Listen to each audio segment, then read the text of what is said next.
Here is the voice of the working class, Rick Smith.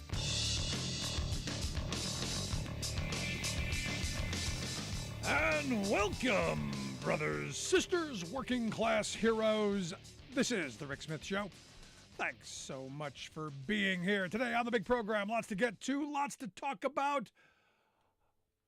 Senate power destruction couple Kyrsten Sinema and Joe Manchin front and center stage in Davos, Switzerland. And I'm going, exactly why?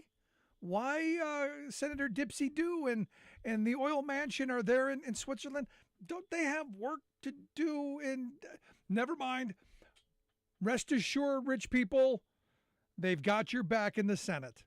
Sinema, who you may remember last month became an independent, left the Democratic Party, used basically this World Economic Forum, to kind of take a victory lap. Hey, look at me. She had her little outfit on. Joe and Kyrsten did a high five to say, we're going to stop any filibuster reform. Basically telling rich people, don't worry about it. We got your back. We got you. We're going to do what you need. Those campaign dollars, well spent. Keep them coming. Basically what it is. And look, I look at this. I'm struggling with what to call it, because we're told this is where the rich and the powerful and the elite, they go to solve the world's problems, and we have big minds come together and deal with big problems. It's not that. It's not that at all. It's basically a bunch of people who have come together and are primping and preening. It's basically a PR stunt of, hey, look at me, because we never seem to get anything accomplished out of this. That to me is kind of where we are. This is, how did one group put it? Our friends over at the Patriotic Millionaires, they call it survival of the richest. I mean, this is, and there's a new report out called Survival of the Richest, published by the people at Oxfam, who, again, when you look at these numbers and you look at the massive inequality in this country and the wealth consolidation, what's interesting to me is I get emails all the time from people going, you just hate rich people. No, I don't hate rich people. I don't. I thought someday I would like to be rich. Someday I'd like to walk down the street and find a lottery ticket and go, hey, look, I'm rich, because I've never played. But I have a problem with mass consolidation of wealth at the expense of, everybody else. And as we talked about yesterday, the fact is that for every new dollar of wealth that went to the 90% of us, the working people, the people who clean up the mess, the people who make the products, the people who, do everything that needs to be done to build an economy and make an economy run, we the working people, for every dollar in new wealth that we gained, the top 1% pocketed $1.7 million. That's not a mistake. That's not a rounding error. That's not a decimal point movement. For every dollar in new wealth you got, they got 1.7 million. Think about the and you go, but you're just jealous. No, we have a massive distribution problem in this country and in this world. We have a massive problem. Over the past 2 years, when we've had this little pandemic thing, cost of living has just skyrocketed for working people. And who's benefited? The wealthy. Because what we know is the richest 1% of the global population. They've taken roughly 2/3 of all new wealth created. They've pocketed it. And you go, but they're the smart ones. They work hard. No, nobody works that hard. I'm sorry, nobody. When you look at the mass consolidation of industries, you look at the fact that 4 companies control our meat supply, 3 companies control our cereal supply. You can go down the list of the mass consolidation that's happened and the corporate CEOs who have lined their pockets at the expense of workers. And you go, we should maybe do something. This Oxfam report points out that 95 food and energy corporations more than doubled their profits in 2022. And paid out $257 billion in those funds to shareholders, most of them industrial shareholders. You stop and you think about this. Here's the thing, and I love the cookie analogy. This is like putting 10 cookies on the plate. One guy takes all 10 of them and there's a crumb left, and he goes to the mass of people in the room going, hey, better watch out. Somebody's going to grab that crumb. Because that's the world we're in right now. When you've got, at least according to the Oxfam report, 1.7 billion workers living in countries where inflation has outpaced wages. We got the U.S. being one of them. You got a problem. Got a problem. And you stop and think about, what policymakers are doing. I think Biden has been doing the right things. I listen to what Republicans are telling me. We're going to cut taxes again? More tax cuts? Seriously? Especially when you look at the fact that, as Oxfam points out, for every $1 in taxes collected, only 4 cents comes from taxes on wealth. So the people who have all this wealth, have accumulated all this wealth, they're walking away. Have you ever seen the guy on TikTok? He wrote some book. I think he's the Rich Dad, Poor Dad guy. He talks about how smart the rich people are, and how wage earners are stupid because you're trading your time for wages. Rich people, they have assets, and rich people don't pay taxes because they're smart. The Trump thing. I get away with paying no taxes because I'm smart. He's not wrong. We don't tax wealth. We don't tax assets. And why? Well, because they've got really good lobbyists. We have seen massive inequality spring up right before our very eyes. In my lifetime, it has gotten exponentially worse. We are back into the Gilded Age. Only we're not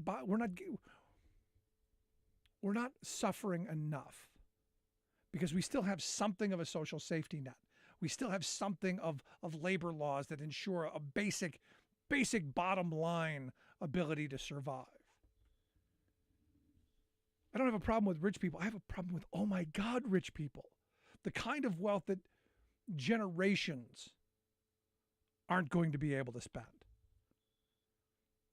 And you think about the other statistic they threw out, that half of the world's billionaires live in countries without inheritance taxes, which means there's going to be about $5 trillion that's going to be passed on tax-free down the road, that it's just going to keep growing and growing and growing, and inequality will keep growing larger and larger. And what does that mean? Well, that means that the rich and powerful will go to things like Davos and have their little, hey, look at me, look at my little thing. We never solve any problems. We never figure out any problems. We never come to solutions. I can tell you what our problems are globally. Really simple. We have a real simple problem in this country. Too many workers making too few wages. We have a distribution of wealth problem in this country and on this planet. There are far too many people who go to bed hungry, and there are a handful of people who have the ability to make that go away. But no, we don't choose to, because, well, that's socialism. I can't tell you how many emails I get every day. People are like, oh, you're a commie, you're a socialist. No, I'm not. But I do believe that in the richest country in the history of civilization, at its wealthiest moment, on a planet that has never seen as much wealth as we have now, I'm sorry, people starving, not something that I'm okay with. And understand, over the next several years, we're going to see more tax cuts, because we're moving hard right. We're moving more pro-business, more pro-wealth, because they own the media. They control the levers that control our thought processes, and the corporations and the governments that do this stuff. And we're going to continue down this, and it's going to get worse. The question is, when does it snap back? When do we have enough? Now, interestingly enough, there was a story over at the Wall Street Journal, the newspaper of the investor class. That's what they used to bill themselves. Story titled, Shopper Rebellion Against Higher Prices Helps Slow Inflation. And there was one key line in there that I found really interesting, where they quote a study done by the Federal Reserve of Kansas City. They write that the Fed found that higher markups, the gap between what a firm charges and what it costs to produce an item, was a major driver in inflation in 2021. Yeah, they saw a good opportunity to line their pockets. They concluded that the companies, in some cases, were raising prices in 2021 in anticipation of future cost pressure rather than because of market power or outside demand. We knew this, but thank you, Wall Street Journal, for telling us what we knew last year and the year before. Greedy corporations saw an opportunity to line their pockets, and they used the fear of defense of the market, future potential, oh my gosh, those workers may demand higher wages, and they used that as their excuse. Interestingly enough, the Wall Street Journal newspaper is saying, hey, consumers are kind of not happy, and they're fighting back. And they're kind of slowly sending the message, okay, it's time to bring things down. Now, understand, a lot of these companies jump their prices 10, 20, 30%. So if they roll them back 10%, they roll them back 5%, you think, hey, oh my gosh, things are getting better, things are cheaper. Still not what they were pre-pandemic. And they're still going to be cashing in because their costs haven't gone up that much. Now, what's interesting is I have people who tell me, well, you have no right to question what business does. It's private industry. Well, no, it's not completely private because most of them are publicly traded. You have no business to question what business does. Yeah, in this country we do. And we were founded on ensuring that corporations were for the common good, not for just greed. Maybe it's something we should, think about again. But it's this kind of solidarity, and I guess it's just consumers going, hey, I can't afford it anymore. But it's this idea that we can control some of this stuff. If only, put down the bread and circus, turn off the outrage candy, and come together and demand our government work, demand corporations do the right thing, hold people accountable. I know it's a lot of work, but it's possible. So here's the question for the folks in Davos. How about we start talking about that? How about we talk about, better wealth distribution? Oh, I don't know, getting workers higher wages so that they can afford to participate in the economy. How about better education funding? How about better healthcare funding in countries like the U.S. that we spend a lot of money, but we don't distribute it well? How about we talk about real, decent policies instead of the stuff that divides us? I know, that's socialism, Rick. You're a communist. Oh, by the way, the guy who said that misspelled communist. Not surprising. Want to hear your thoughts, though? Email me, rick@thericksmithshow.com, or give us a call, 1-866-416-RICK, 1-866-416-7425. Have you been paying attention to Davos?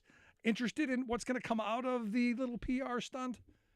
As we watch the latest bits and pieces of the right poll, they're going to make us eat insects instead of beef. Yeah, they said that. Quick break, right back. Stick around. You listen to The Rick Smith Show.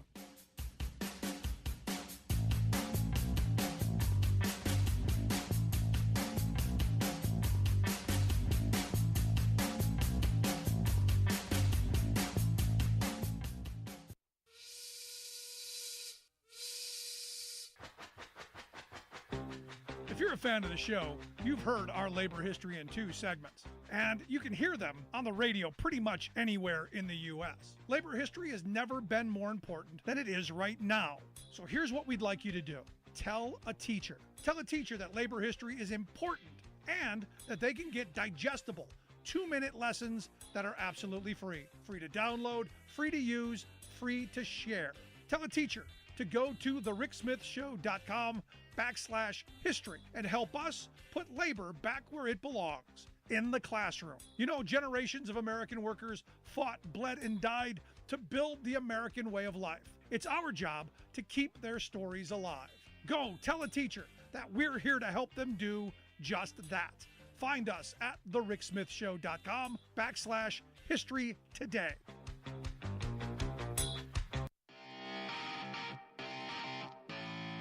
Welcome back to The Rick Smith Show. Now, here is Rick Smith.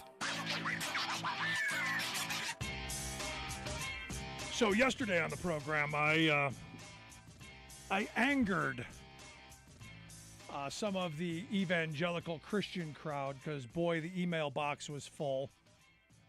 I made comments about Arkansas, Mississippi, Alabama, the Appalachian failed states that are basically the welfare states that I still think we need to shut down. If you use Sarah Huckabee Sanders, the governor of Arkansas's logic, that schools are failing, so we need to shut down public schools and recreate them. I say we shut down southern states and failed welfare states like Arkansas and recreate them in a way to help citizens have better opportunities. If it works for schools, if this is it, if we can defund schools and we can do all this stuff and split the pie and create all these other gimmicks, we surely can do this with states. Because boy, you would think that talking about a story about a Fort Smith, Arkansas police department that starved a man to death over a year, to where he went into jail about 200 pounds, and when they did the autopsy, he was 90 pounds, where they starved this man, and saying, these are failed Christian values, and saying that you would have thought that I was attacking their entire faith. And look, I'm not anti-Christianity. I'm not anti-Christ. I like Gandhi's response. I like your Christ, your Christians not so much. And I look at someone like Huckabee Sanders as someone who you go, not so much. Now, she tweeted out yesterday, as long as I am your governor, the meddling hand of big government creeping down from Washington, D.C. will be stopped cold at the Mississippi River. Now, she should have amended that to say, yeah, well, the big hand will stop, but the money will keep flowing, because Arkansas gets almost 40% of their revenue from the federal government. So we don't want any of your policy stuff, but we'll take your money. Understand, Arkansas is one of the top 20 most dependent states in this country. Again, because we fund them.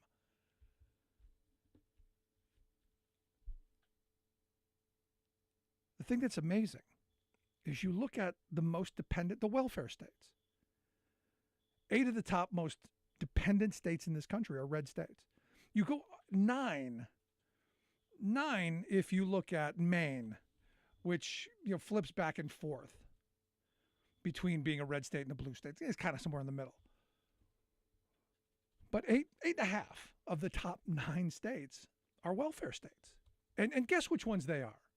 The vast majority of them, they're going to be your southern states, your Alabamas, your Mississippis, your West Virginias, your Georgias. Throw in there some of your western states, Montana and Wyoming. Let's not forget Louisiana, another southern state. You throw all those in there and you go, we send more money to them than we send anywhere else. And I was looking at, like Wyoming, 56% of their revenue into their state comes from the federal government. You look at Louisiana, 52% comes to them. Mississippi, over 47%. And yet these are states who, no, be like us. Follow bad tax cut policies. So this is the part that bothers me. Because I got a bunch of liberals also sending me angry email going, there are good liberals that live in these states too. And yes, I do. And I'm standing up for them.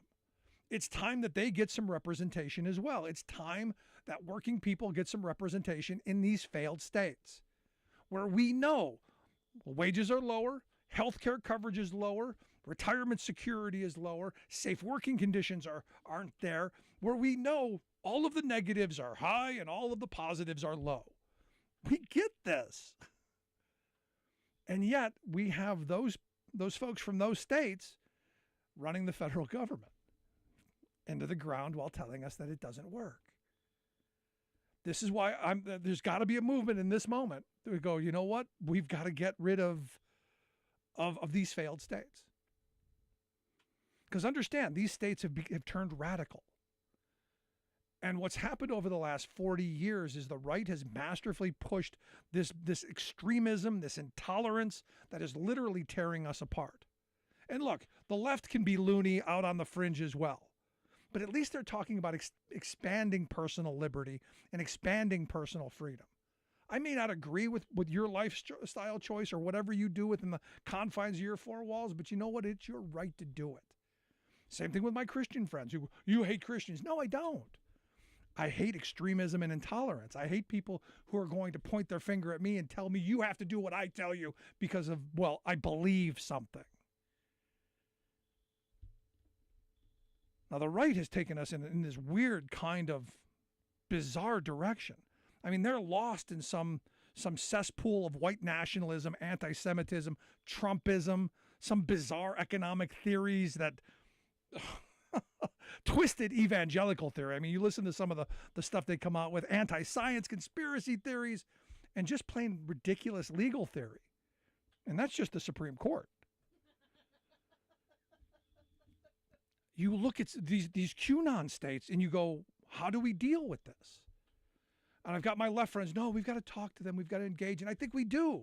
I think we have to engage and try and pull people back to the sane line. But the sad reality is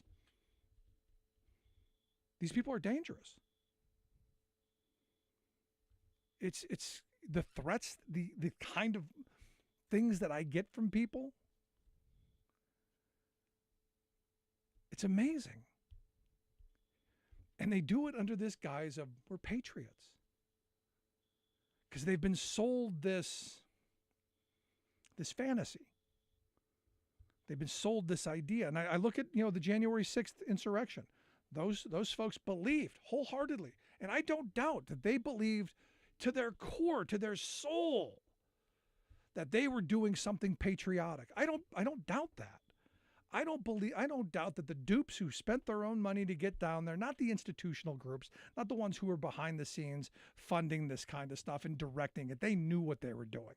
They know the chess game. They know how to use the pawns who showed up there on January 6th and turned around and listened to Trump say, march to the Capitol and stop the steal. They knew how to use those pawns. And there they went. And then after the fact going, well, we were just doing what we were told. Story today. Judge says you're guilty, but found that this woman did listen to Trump, followed orders, still guilty. And the question is, how do we pull back from this? Because I think about myself politically. In the 80s, I was fairly moderate. I'm the same political mindset that I was back in college. That idea of work hard, play by the rules, get ahead. That we should have an economy that works for society, community, where we help each other, where we're part of a community. It's not hooray for me and the heck with you. It's not the one who dies with the most toys wins. That to me seemed like failed ideology. All of the supply side voodoo Reaganomic trickle down nonsense seemed stupid. And now 40 years in the rearview mirror, you go, yeah, it was stupid. We got screwed.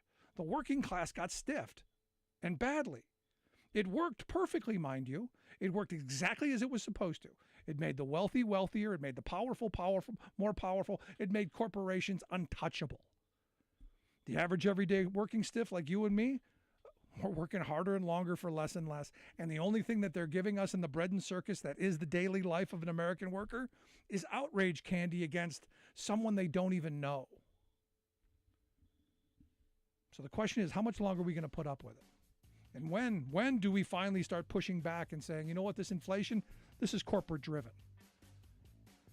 The wage suppression, this is corporate driven. And it's the policymakers in D.C. and in Harrisburg and in other capitals across this country that have caused this. And those are who we hold accountable, right and left. Want to hear your thoughts? Email me, rick@thericksmithshow.com. Quick break. Right back. I'm Rick Smith, and this is Labor History in 2. On this day in labor history, the year was 1898. That was the day workers in the textile mills of New Bedford, Massachusetts, walked out on strike. They were organized along craft lines into 5 different unions. Regardless of craft, mill owners inflicted a 10% wage cut, which would prove devastating given the fact that whole families worked in the mills. When the wage cut took effect, spinners effectively shut down 22 mills owned by 9 companies. Having formed an Amalgamated Strike Committee, weavers, loom fixers, carders, and slasher tenders all stayed away in support. Workers' leaders like Samuel Gompers, Eugene V. Debs, and Daniel De Leon of the Socialist Labor Party all visited the strikers to give encouragement and inspiration. Debs alone acknowledged the role of women in the strike as workers, and not just as wives, mothers, daughters, or sisters. Before the strike, there had already been discord over strike demands. The weavers insisted on adding the fines issue. They constituted 40% of mill workers, and their job duties included correcting the mistakes of other trades. Manufacturers routinely fined weavers for material deemed imperfect, yet still profited from selling their products. The fine system wrought havoc on weaver families, and they wanted it abolished. The rest of the unions sympathized with their plight, but insisted the strike would fail unless they focused solely on the issue of wage cuts. The weavers persisted, and the demand stuck. By April, the strike collapsed. Workers went back with nothing gained. But the strike proved that workers across craft lines could strike and support each other in an industrial manner. It also proved that men and women workers could effectively organize a strike and picket together. For more information, go to laborhistoryin2.com, like us on Facebook, follow us on Twitter at laborhistoryin2. Growing up, I absorbed a lot of values from my old Texas daddy. A strong commitment to the common good, a healthy work ethic, and a lively sense of humor. But one thing about him I've rejected: his determination to have a perfect yard of thick, verdant St. Augustine grass. Lord, how he worked at it, laying sod, watering, fertilizing, watering, weeding, watering, spreading pesticides, watering, mowing, more watering. But it was too hot, too dry, too infested with blight, bugs, slugs, and such. He was up against Texas nature, and he just couldn't win. So I've gone in the opposite direction, slowly nurturing a natural yard of native trees, drought-tolerant plants, and a general live-with-nature ethic in my little landscape. I'm hardly alone in this rejection of the uniform green grass imperative. A spontaneous yard rebellion is taking hold across our country as more and more households, neighborhoods, businesses, etc. shift to a nature-friendly approach. A particularly encouraging push for change is coming from school kids, elementary level through college, who are appalled by the poisoning of our globe and organizing locally to do something that both makes a difference and makes a statement. One exemplary channel for their activism is a student movement called Rewild Your Campus. Of course, some people consider wild yards to be scruffy, ugly, unruly. That's their choice, but some also insist that tidy grass lawns must be everyone's choice. So they proclaim themselves to be the yard police, demanding that cities and homeowner associations make green grass uniformity the law. They filed busybody lawsuits and run right-wing social media campaigns targeting people and groups that disobey. This is Jim Hightower saying, these attacks are silly because they are silly, and also because they're attacking the future. To work for yard sanity and choice, go to rewild.org.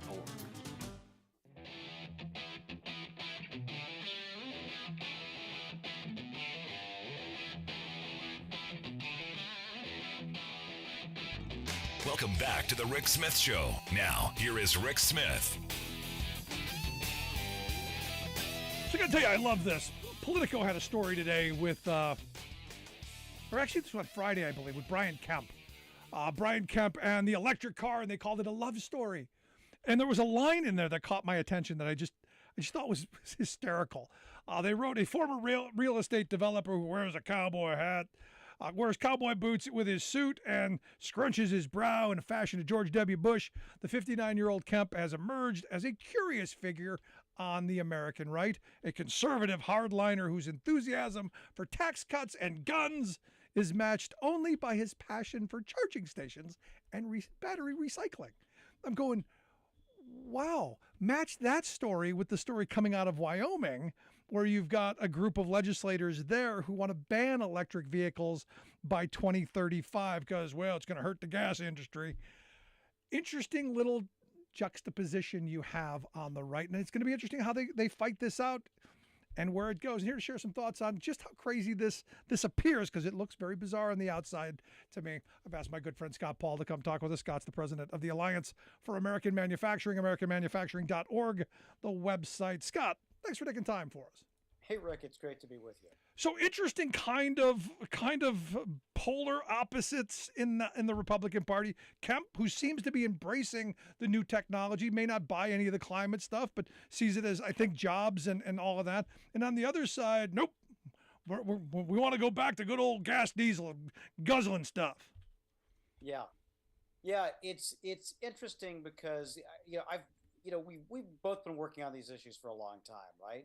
And so one of the things that's always struck me is like at the state level, you generally get people, Republicans and Democrats, who are a little more pragmatic, particularly about economic development. Like the thought of getting a semiconductor plant or an electric vehicle plant or a battery plant or a solar plant is very appealing.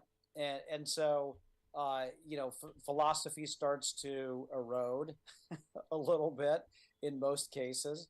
And I think that's certainly true with respect to Governor Kemp. I think it's shocking what the Wyoming legislators are doing. They're like, and I don't, there are often reasons to be concerned about over automation or robotics. And so I want to be careful about how I say this, but like the classical Luddites that just for the sake, we don't want any progress at all. It's like, what's wrong with you? So, and, again, I mean, Kemp obviously is the governor of a state represented by two Democrats that Biden won and is growing, right? I mean, they're attracting people. Wyoming, there's more sheep than people. Yeah. So I guess, they can do what they want. It's ultimately not going to have a big impact on either climate change or the electric vehicle market. But those F-150 Lightnings that'll go faster than any gas combustion engine, 0 to 60 faster. They're going to miss out on them apparently if those guys get their way. Kind of crazy. Yeah, I mean, for me, I look at and I've been talking a lot about red state, blue state, because there are major different divides. I look at the red states who seem to be, head in the sand, kind of, we want to go backwards kind of thinking, as we've got a lot of blue state thinking of, okay, what's the way forward? Now, look, I'm not 100% sold on EVs. There are a lot of problems that come with them that I don't know that we have answers to, but it seems a direction that we're going to go as a country, and it's going to be the jobs of the future, and we can talk about all those things. But it just seems to me this idea that that we've always done it this way is kind of the failed ideology that's tearing us apart. I'm curious thoughts.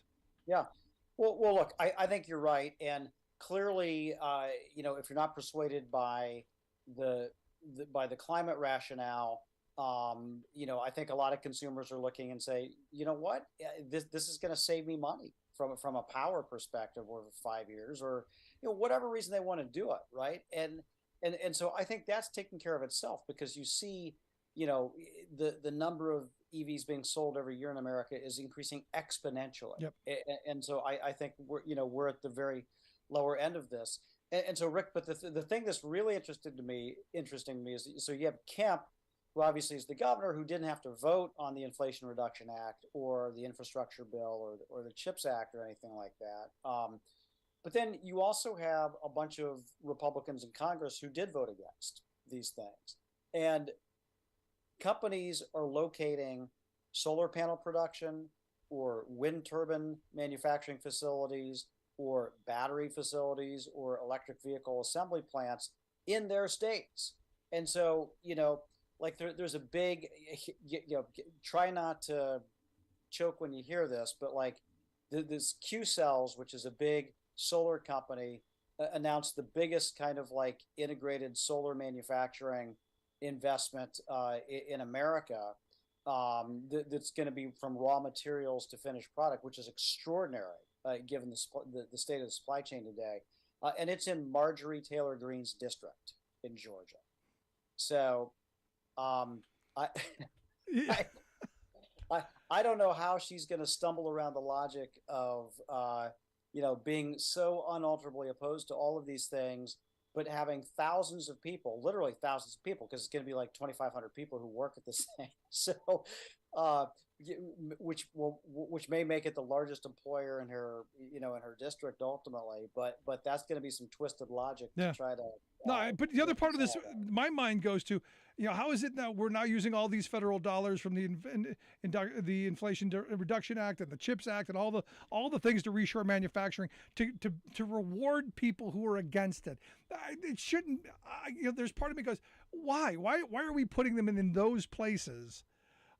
Is there a strategic reason other than it's a no rights at work state? Yeah. So that is a great question. And I think some of these companies, unfortunately, do follow a pattern of trying to find, of doing that, of trying to avoid, workers having a voice at the factory. I think in a lot of cases that's not true, right? Because you've seen like Intel locate a factory in Columbus, Columbus, in Ohio. Upstate New York has attracted some semiconductor investment. You've seen some EV investment in Michigan, which, and again, some of these upper Midwestern states have or had temporarily right to work, which obviously is ridiculous, right? But that's, but those laws, which are so biased in favor of corporations, in Michigan, I'm sure it's going to get repealed. They better. Right? It better. Yeah. So I think, but I think one of the bigger factors, quite honestly, is we're the people, right? Because you need people to work in the factories, and the unemployment rate's 3.5%, and so you got to kind of locate where people are moving to. All right? That's an excellent point. And Georgia is a growing state. I mean, it is. Well, people are leaving some of the other southern states. Georgia is a growing state. Yeah. No, I'd like to see some of these companies follow like the lead of Microsoft, with the,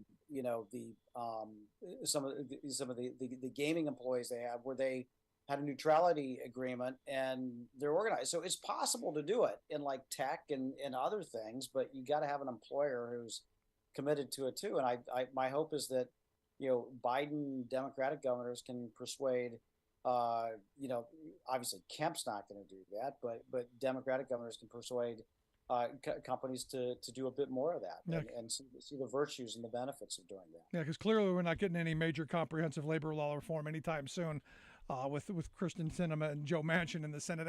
Did you see the display today in Davos? The high five over the filibuster? Yeah, I don't even know what to make about that. What they're celebrating, other than getting love from, again, big corporations and kind of the status quo, and the global elites, who think they're putting the skids on, America becoming too progressive or something like that. It is kind of bizarre, Rick. You're right. Yeah, for me it was a sign. Don't worry, corporate America. Don't worry, global corporations. We got your back. We're doing you solid. You listen to the Rick Smith Show with Scott Paul. Scott's the president of the Alliance for American Manufacturing, AmericanManufacturing.org, the website. You got to check that out.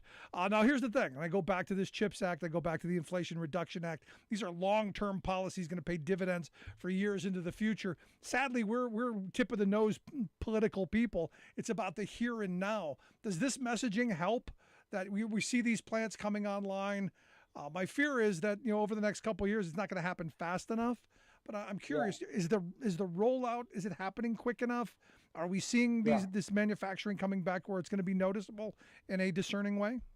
This is a great question from that purely political perspective, right? Because it's a successful strategy if you're a political candidate to run against jobs going overseas and factories closing, right? I mean, that's been employed by a lot of Democrats and Republicans very successfully, including at the national level. Now, what I think is less clear, because we really haven't had that opportunity over the last 3 decades, is how do you run on bringing plants back to the United States, which Biden has done? I mean, 750,000 new manufacturing jobs in 2 years, the largest amount of vehicle and clean energy investment that you've ever seen in our country. I mean, it is truly extraordinary what is happening. And so I think part of it is how people are feeling about their own personal economic situation. So as inflation comes down, as jobs hopefully continue to be available. Obviously that's going to be helpful because the economy drives voter preferences and behavior more than anything else Yeah. historically. But I think they should. But the danger is obviously if people aren't feeling that way and you're telling them that things are great, they don't like that either. So, but there's a lot to celebrate, and hopefully the good economic news will keep rolling out. Because I'll tell you something, these plant announcements are going to continue to come, and these things are getting built, and there's workers that are working now because of the infrastructure bill, and that are also building these semiconductor plants as well, and these electric vehicle plants. And so there's a massive amount that's already underway. No, and it's good stuff. I mean, the reality is we've needed this for decades.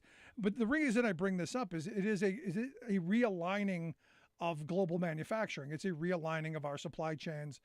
I've heard some rumblings from Europe that they're upset about the tax credits that Biden has put on American-made EVs.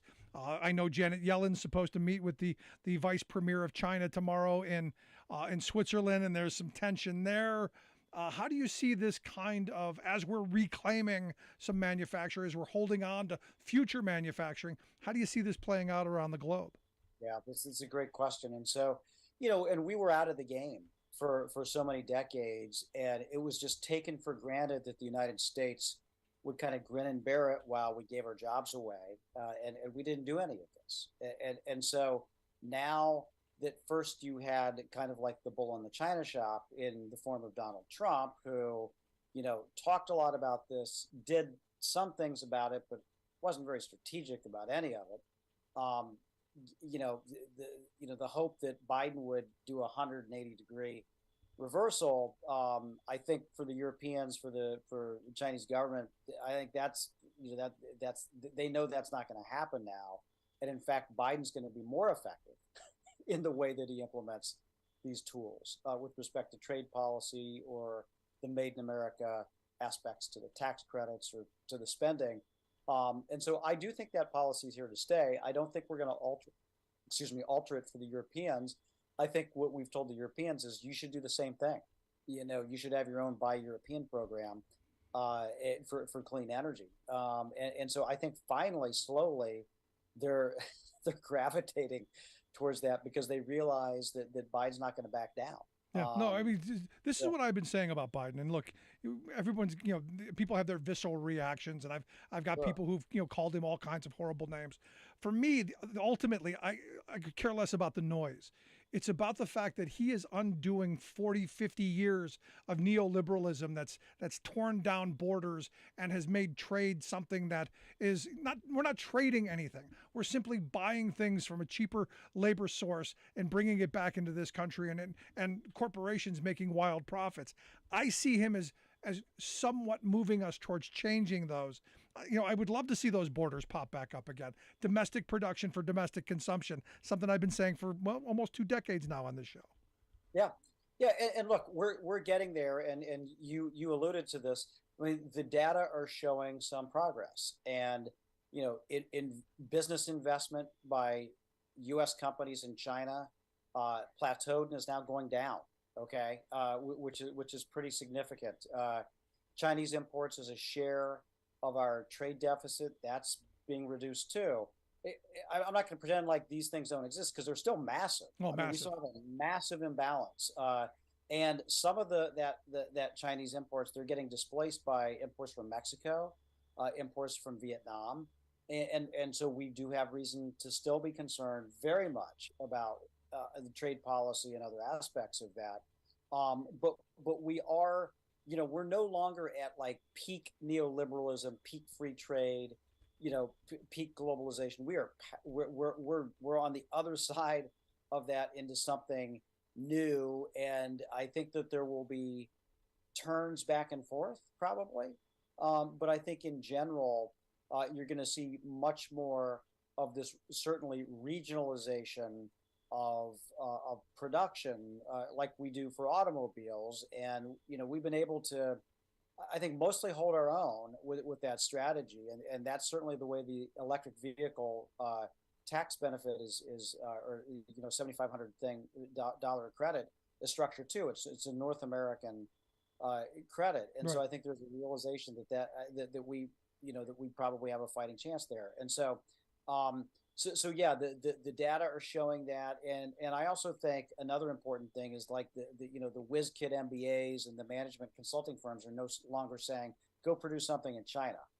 In fact, they're pretty much saying the opposite now because of all the political risk that's attendant with that. And you wonder why working people don't trust the smart whiz kid MBAs, because they're the working people are always the one who take it on the chin when they come up with their latest great idea. And And I this is want to just make it another clear, example of it. I was saying that tongue in cheek. They are not they're not geniuses. I know.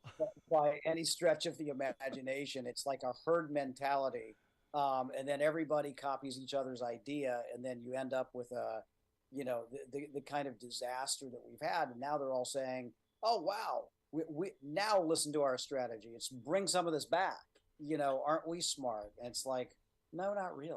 No. We've been saying that for a long time. So it's the last question I've got for you, because moving toward where I hope we're going, I think that will make us more competitive with China and actually get China to buy more of our things, and maybe open their markets up a little bit and make them more competitive. Or is this just grasping at straws?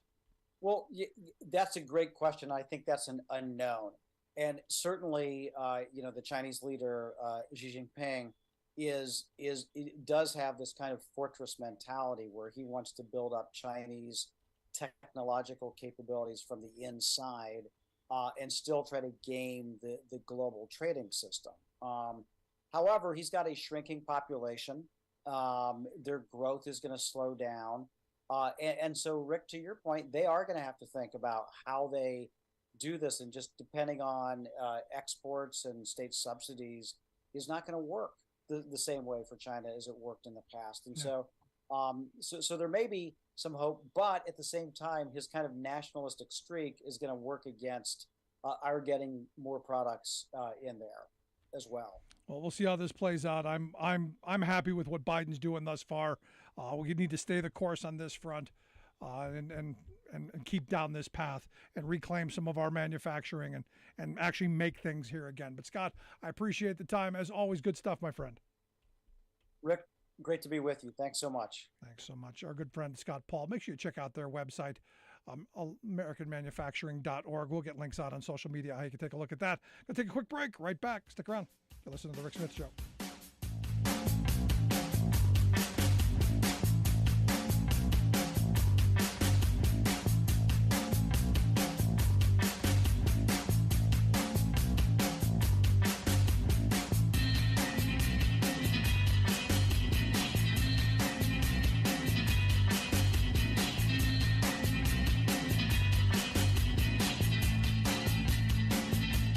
I'm Rick Smith, and this is Labor History in 2. On this day in labor history, the year was 1915. It was the day that the people of Chicago stood up to demand an end to hunger and unemployment. Their stand began at a meeting at Bowen Hall, part of the Hull House complex founded by Nobel Prize winner Jane Addams. The number of unemployed had grown across the country due to an economic recession. A harsh winter had made the situation even more desperate in Chicago for thousands of out-of-work and homeless people. 900 people crowded into the hall for the meeting of the League of the Unemployed. More stood outside, straining to hear the speeches. One of the speakers was the fiery Lucy Parsons, the wife of one of the Haymarket martyrs. At the front of the hall hung a black banner emblazoned with one word in white letters: hunger. Those attending the meeting decided to march to City Hall to express their demand for work. Some in the crowd carried banners. One read, "Why starve in the midst of plenty?" Another demanded, "Give us this day our daily bread." This banner was fittingly carried by Episcopal priest John Tucker, known affectionately as Friar Tuck. 1,500 people marched that day, and with them they had a new anthem to sing as they marched. For the first time, Ralph Chaplin introduced his song, the labor anthem, Solidarity Forever. As the march made its way downtown, it was met by the Chicago police. Brandishing batons, the police dispersed the marchers. More than 20 were arrested, including Lucy Parsons and Friar Tuck. Now, more than a century later, Solidarity Forever is still sung when working people gather to stand up united. Solidarity forever. Solidarity forever. Like what you hear? Check out more at laborhistoryin2.com. You're listening to The Rick Smith Show, where working people come to talk.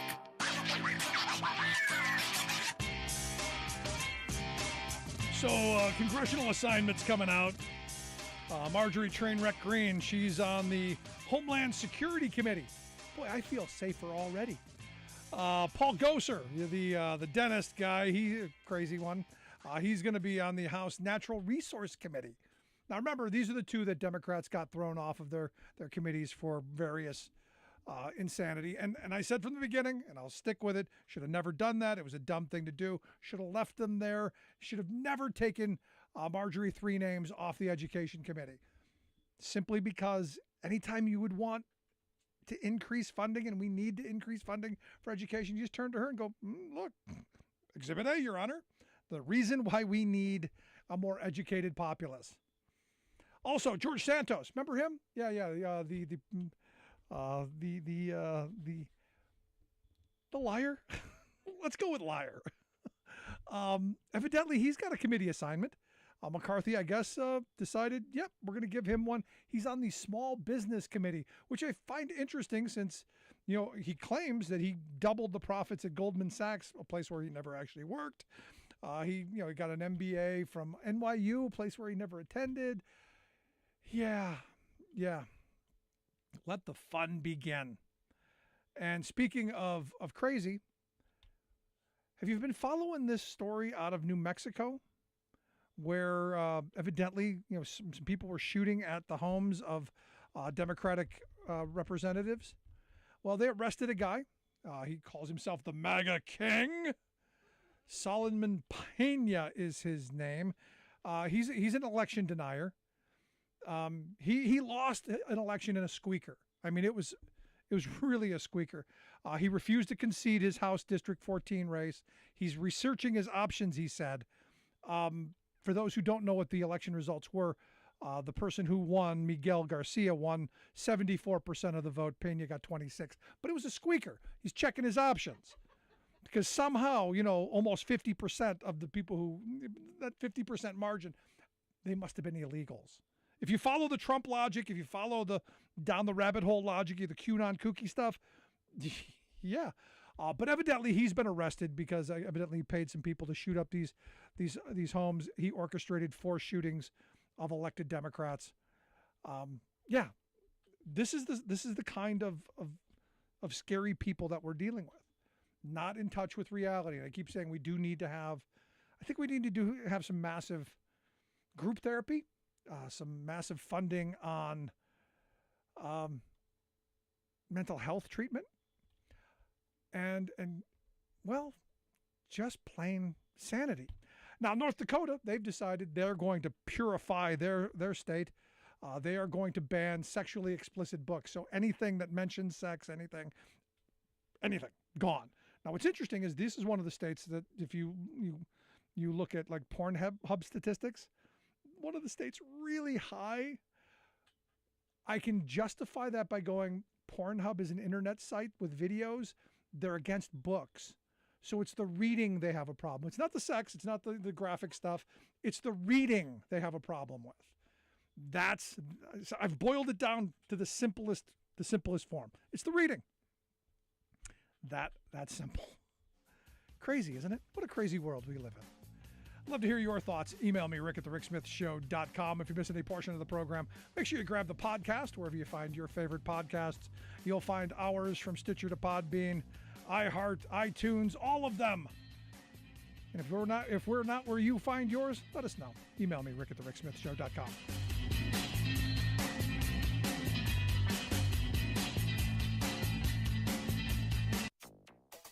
water levels have reached historic lows, and competition for the remaining water is growing fierce. As California recovers from epic storms, the fight for water is just beginning in the U.S. West. Massive boost to U.S. solar manufacturing now underway thanks to the Inflation Reduction Act. Plus, we were excellent scientists.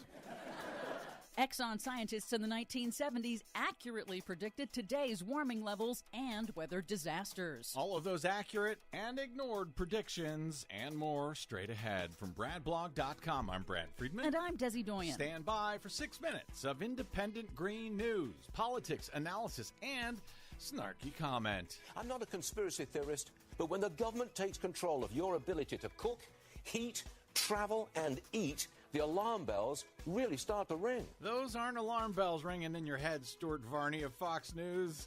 Good luck. This is your Green News Report.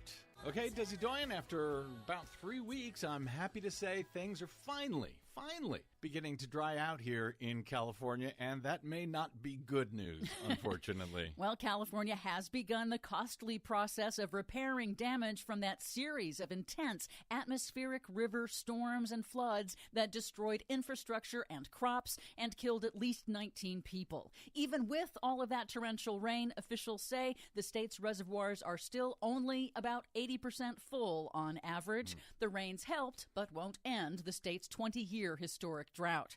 According to UC Davis climate scientist Paul Ulrich in an interview with Fox Weather, this latest round of storms has accelerated state and local efforts to strengthen infrastructure and build water capture projects as quickly as possible. I've never seen a year in which somebody's actually said we have exactly as much water as we need.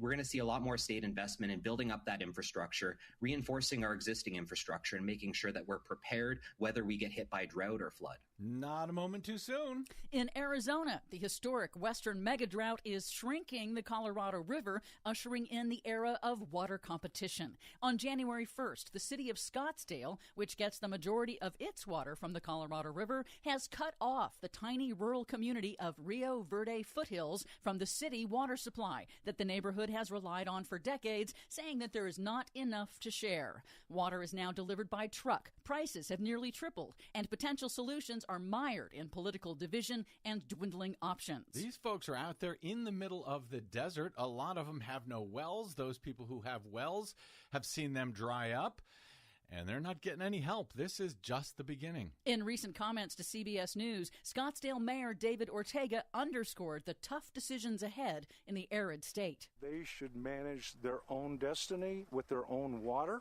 The constant decline of the water source is reality. Yeah. We have to adapt, and then we have to adapt more, and we have to adapt more. And you have to stop building in the middle of the desert. Buckle up. The UK's Weather Service projects that a warming El Niño weather pattern will form in the Pacific Ocean later this year, which tends to goose global temperatures and turbocharge extreme weather across the planet. The UK Met Office projects that both 2023 and 2024 are likely to be hotter than 2022, which was already the fifth hottest year on record, and brought record-shattering heat waves and floods across the Northern Hemisphere. I think I'm starting to see a pattern here. In other news, a new study exposes that not only did oil giant ExxonMobil know as early as the 1970s that burning fossil fuels would cause catastrophic climate change, but Exxon scientists nailed their projections. The study is the first to examine the performance of Exxon's climate modeling and shows that Exxon executives knew to the 10th of a degree just how much they were going to warm the planet and the weather disasters it would bring. To a 10th of a degree. We were excellent scientists. Yes, you were. Yes, you are. Instead of warning the public, Big Oil spent millions over the intervening decades, quote, orchestrating lobbying and propaganda campaigns to delay climate action, misleading the public to cast doubt on the science. As you heard, the scientists recently testified in Congress. They knew exactly what would happen. But of course, no one listened to them other than the executives who heard what they had to say and then spent millions to make sure the American people did not. finally, a bit of positive news. South Korean solar equipment manufacturer Qcells has announced the largest yet investment in domestic solar in the U.S., $2.5 billion for a new manufacturing complex in Georgia to build solar panels and components, which could ultimately supply 30% of U.S.-made solar panels in 5 years. The company cited climate incentives in President Biden and the Democrats' Inflation Reduction Act, which all Republicans voted against. Even as those same Republicans are now claiming they're going to get to work to bring manufacturing back to the U.S. Newsflash, it's already coming back. But thanks anyway, Republicans. For much more on all of these stories and the ones we couldn't get to today, check out our website at greennews.bradblog.com. Are you tired of think tank approved corporate news and commentary? Are you tired of CEOs telling you what to think, who to hate, and who to vote for? Well, welcome to the Rick Smith Show. We don't take orders from some boardroom, and we don't do focus groups or talking points. We don't work for them, and we never will. I'm Rick Smith, and I work for you. Join us daily at thericksmithshow.com and download the podcast and never miss a minute.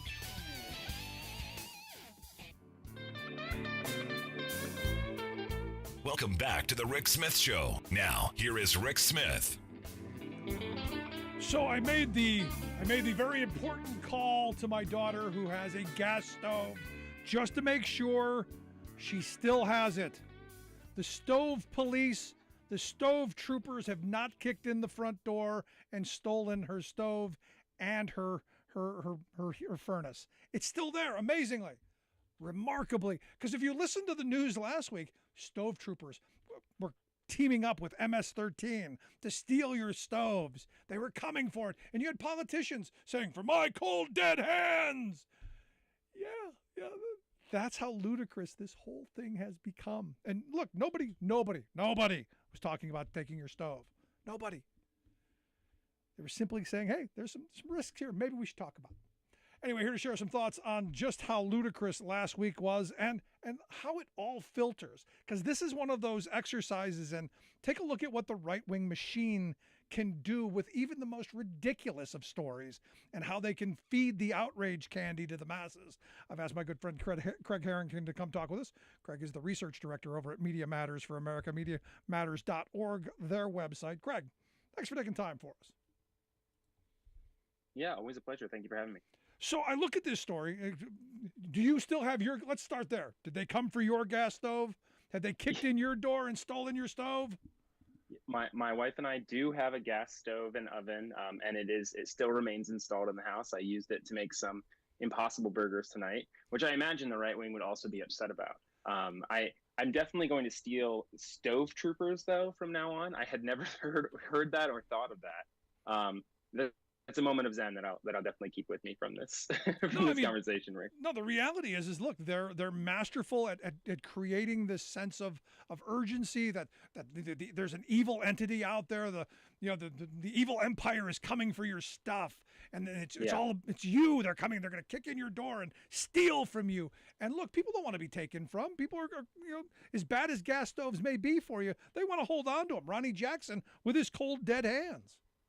Yeah, and for a sort of primer here for your listeners and for your audience, last week, right-wing media broadly, though some members of mainstream media and some even sort of erstwhile liberal pundits joined in on the fray, but really right-wing media melted down last week after a report from the Consumer Product Safety Commission was released, in which that agency announced considerations for new guidelines and regulations on gas stoves, citing the health concerns that gas stoves create for other residents inside that domicile.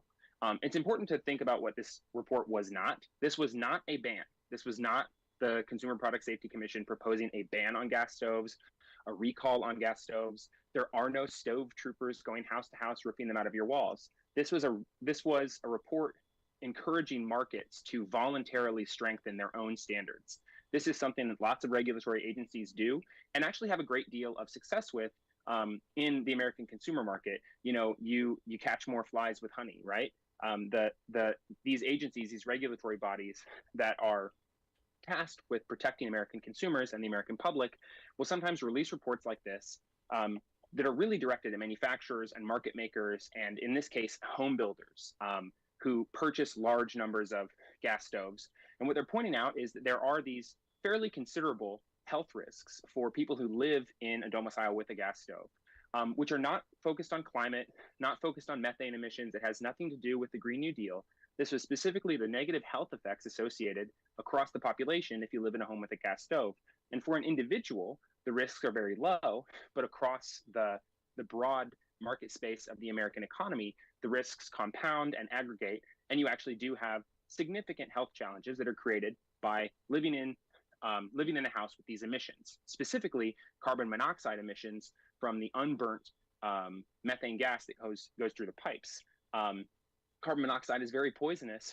In low doses, it's very poisonous, and it can be poisonous over very long term. It's not just going to sleep and never waking up again because of acute poisoning overnight. You can have systemic poisoning from carbon monoxide accumulating over years and years and years with negative health effects similar to like lead paint, right. Which was another issue that the market really moved on after government regulators made a point of highlighting how dangerous this was for construction companies and for home builders and for people who had people living inside of residences that they were responsible for. You then might be responsible for some of these negative health effects as well. And so this report comes out, and what we saw immediately was overzealous right-wing responses with exaggerated claims that this was part of the Green New Deal, that this was part of the global warming agenda. And of course, there was faux outrage from lots of people, left and right, but very predominantly on the right, about the supposed impossibility of using an electric stove in place of gas stove. And I can tell you, almost anyone who's grown up in a home that was on the lower half of the income bracket, they probably had an electric stovetop. They're much cheaper.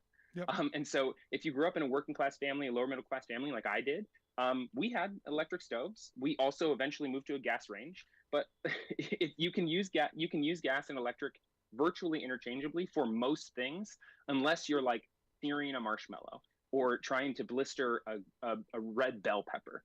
Almost everything that you are going to cook on a daily basis, you can do on gas or electric. And electric is much safer and much cheaper, and there are no ancillary health effects. And so the government regulators were recommending that the markets move toward those. Yeah. And of course, what we saw was a cacophony of complaints from right-wing media who knew better. They knew they were exaggerating this, but it was something that created a culture war. And really, you sort of alluded to this. Right-wing actors, the media and political echo chamber, they kind of need these test cases to kind of get their reps in, right? Like they create faux outrage around these things, like the color, like how long the green M&M's boots are in the cartoon. That's a thing that right-wing media really focus on to get their reps. Like they need to figure out how to stir the pot and how to generate outrage. And they take these opportunities to run with the ball. And unfortunately, what we saw in the case of the gas stoves was lots of mainstream outlets, lots of individuals sort of like spouting off on Twitter kind of got sucked into this. And when the facts are, like, electric stoves are just safer. They're also safer to cook with. They're safer to have in your home, in addition to not carrying methane and carbon monoxide poisoning. Yeah, I haven't heard of anyone, leaving the stove on and then the house blowing up with an electric stove. Haven't heard that, but have heard that as with the gas stoves. Now, what's interesting is you brought up lead paint a moment ago, and last week I had talked about if this were 40 years ago when we were dealing with asbestos or lead paint, wouldn't Matt Gaetz and Ronnie Jackson wrap themselves in a blanket of asbestos going, oh, look how warm this is, or have Virginia Fox or Marsha Blackburn say, oh, how dare you deny my children those lead paint chips before dinner. This kind of mass insanity without going, can't we have a serious conversation about what really affects our health? The sad reality is no. Yeah, and it's totally plausible. You're pointing out, would someone, a member of Congress, have wrapped themselves in an asbestos blanket? Honestly, maybe. We all remember. Maybe we don't all remember. Hopefully, people don't have the brain poisoning that I have from living in this right-wing media echo chamber. But when Ted Cruz's response to a nationwide conversation about recalling assault rifles and banning the future sales of assault rifles was to wrap bacon around the muzzle of an AR-15 and cook what he called machine gun bacon, using the muzzle flash from repeated firing of the AR-15 to to sear the bacon as it was wrapped around the muzzle of an assault rifle. This is literally an instrument of death that's used on the battlefield to cripple and kill soldiers so that they actually become, so that as combat casualties, they become more and more burdensome for the army that is fielding them and having to take care of them as they return from the battlefield with gruesome injuries. And he was cooking bacon with it. That's how unserious they are about something as deadly serious as assault rifles. Yeah. So would they be totally out of pocket with this gas stoves thing? Absolutely. No, and it's amazing. So then you take this, something as ludicrous as this. You're listening to The Rick Smith Show with Craig Harrington. He's the Media Matters Research Director, MediaMatters.org, the website, if you want to check out the work that they do. So if we take this ludicrous issue and how they've blown this way out of proportion, when it comes to something serious like this week, we're heading towards a technical limit on our debt. I mean, Janet Yellen has said this week we're going to bump up against what they're saying is a technical limit, which I thought we were going to be at least decent until August.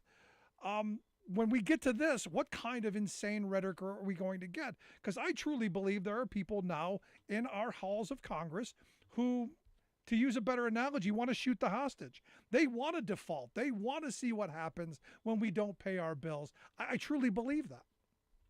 Yeah, so this debt ceiling conversation, for anyone who has followed politics in the last decade or so, the debt ceiling has become a sort of rote mechanism that is expected to be used when Republicans are in power and a Democrat is in the White House. The expectation is that Republicans will do whatever they can to run up against the debt ceiling, refuse to raise the debt ceiling, misinform the public about what the debt ceiling is. You often see household analogies.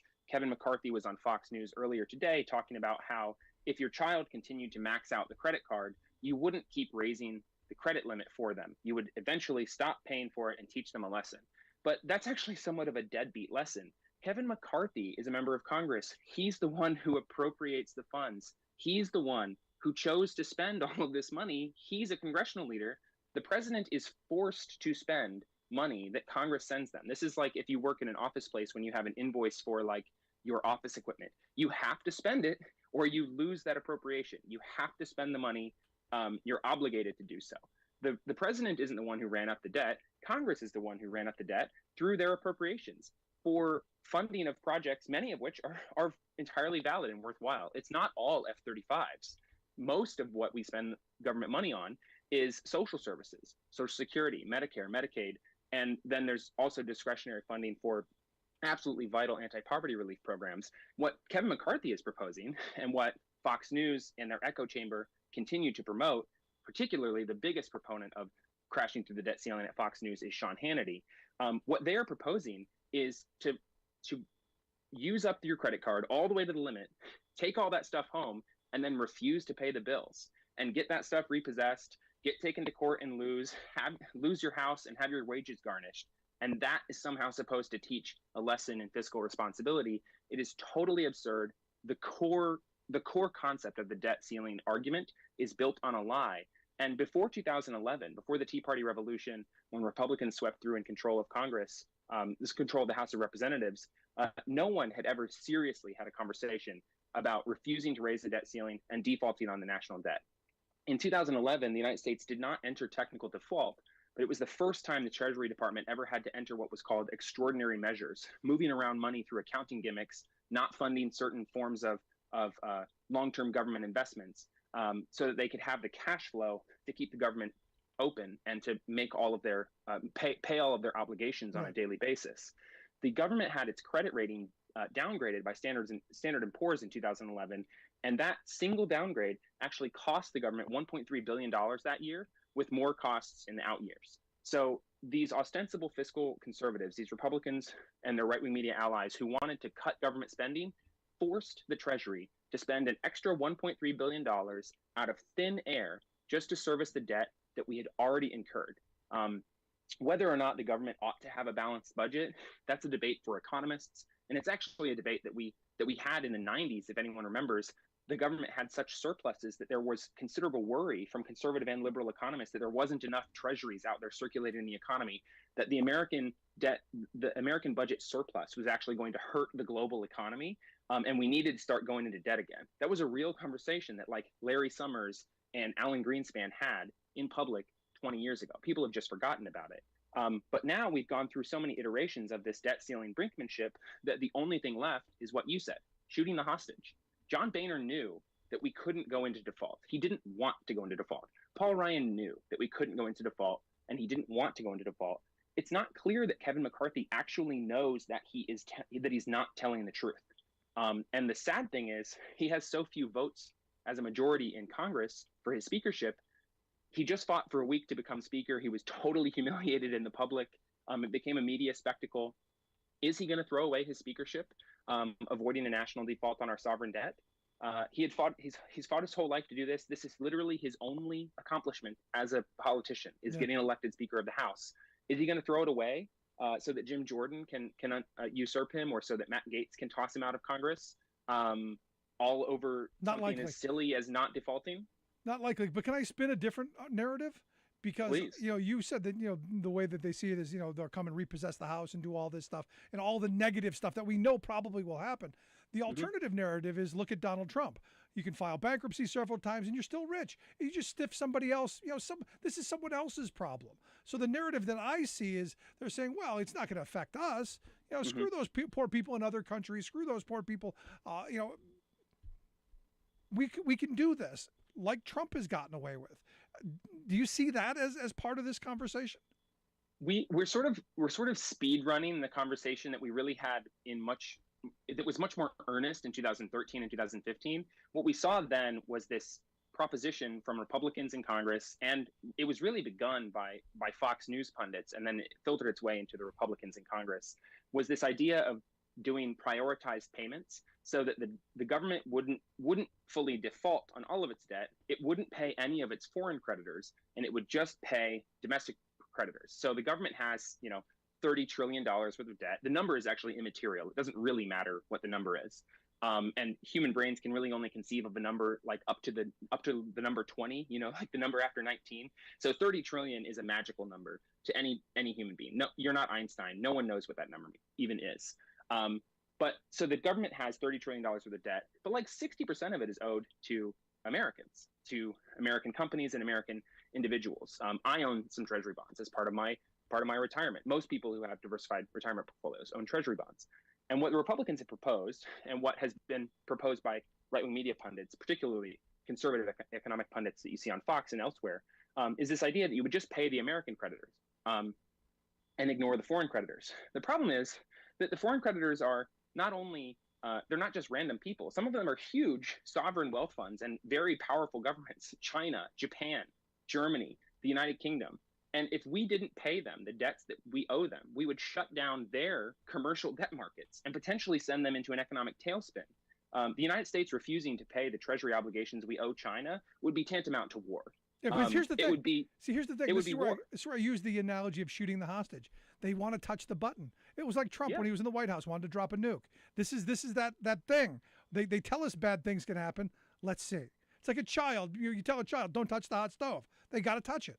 This is what the debt ceiling has become for them. It's that hot stove. They got, with their cold dead hands, they got to touch it. And there are so few people left who are serious policymakers on the elected side, and there are so few honest brokers left in the media component as well, that we're just at a point where there isn't really anybody to pull them back from the brink. In the past, it actually had been Mitch McConnell. During the unified Republican control of government in 2018, the Republicans had the longest government shutdown in history, and there was a conversation during that shutdown period about potentially going up against the debt ceiling and defaulting on the debt. And the person who had to bring us back from the brink then was Mitch McConnell. But he was working with unified Republican government, and they still screwed up masterfully and shut down the government for a month.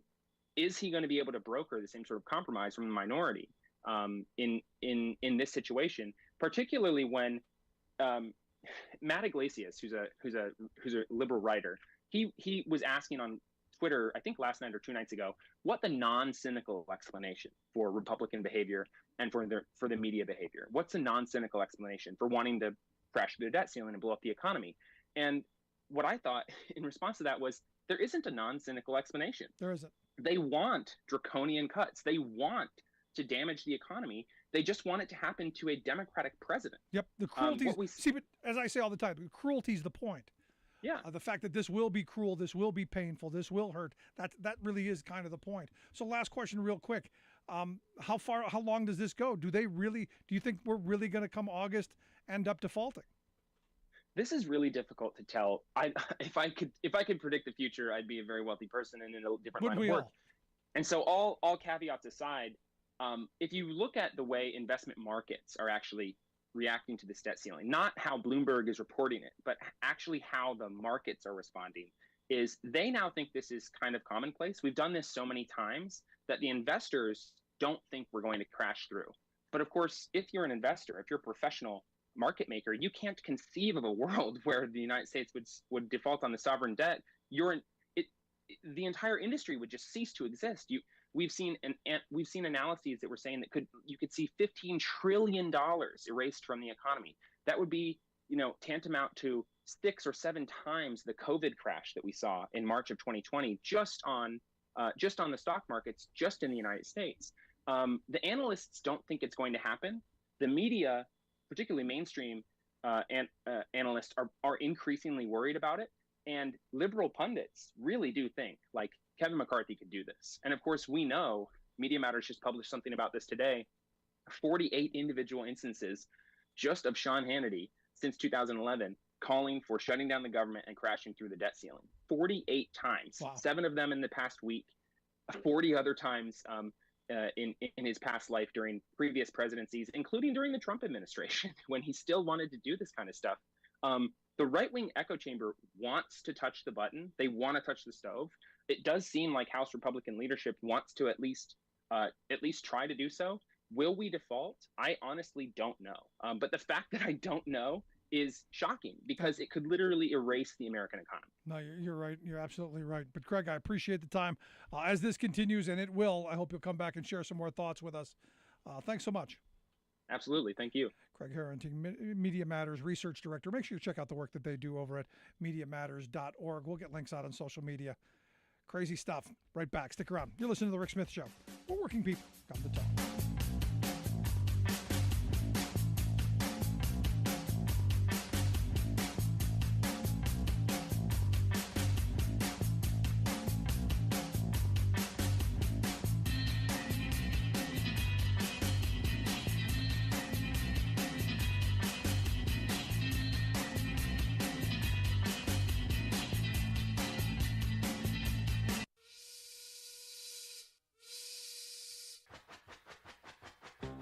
If you're a fan of the show, you've heard our labor history in 2 segments, and you can hear them on the radio pretty much anywhere in the U.S. Labor history has never been more important than it is right now. So here's what we'd like you to do. Tell a teacher. Tell a teacher that labor history is important and that they can get digestible 2-minute lessons that are absolutely free. Free to download, free to use, free to share. Tell a teacher to go to thericksmithshow.com/history and help us put labor back where it belongs, in the classroom. You know, generations of American workers fought, bled, and died to build the American way of life. It's our job to keep their stories alive. Go tell a teacher that we're here to help them do just that. Find us at thericksmithshow.com/history today.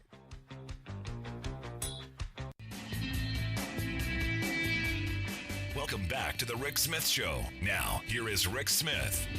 So I'm curious if everyone thinks that, Marjorie Trainwreck Green, Lauren Boebert with her GED, Matt Gaetz, if they really, Jim Jordan, Scott, Perry, if these are the people that represent the whole of the nation on this issue, this is a big one. This is a big issue.